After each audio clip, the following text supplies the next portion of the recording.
de transport. C'est également un hélicoptère qui transporte bien sûr du personnel. Et cet hélicoptère, il est piloté par les membres d'équipage du Clarkstar. Ce qui passe à l'allemand, n'est pas la Clarkstar non plus.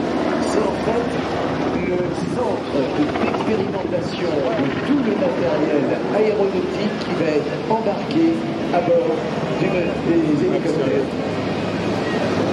Bon, nous avons la même chose ici, ailleurs, ça s'appelle le CEPA, et donc c'est le centre d'expérimentation, que ce soit de la tablette qui va être posée sur le genou du pilote, que ce soit les chaussures qui vont être utilisées par le pilote, que ce soit les équipements que ce soit également par nouvel équipement à bord même de l'engin, eh bien, ce sont des pilotes d'expérimentation qui font partie d'Avançon.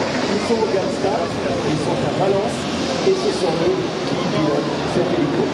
Un hélico dont les performances sont très élevées, parce que l'hélicoptère est limité en vitesse par la vitesse du coup de ces balles, qui ne peuvent malheureusement pas dépasser aujourd'hui la vitesse du son.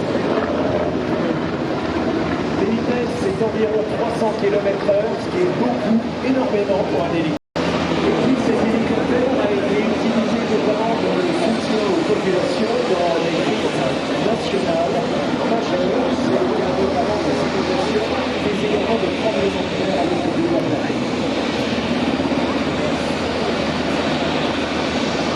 Localement, il a l'habitude de voler aux commandes des pilotes de l'aviation légère de l'armée de terre à environ 5 mètres sol.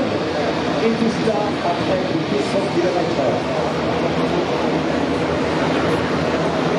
Et puis, cet hélicoptère, il va être repéré par des radars. Alors, on a mis les turbines avec un pont d'échappement qui va être ventilé par les roteurs au-dessus. Et regardez, mesdames et messieurs, l'impressionnante bascule de cet hélicoptère de 11 tonnes.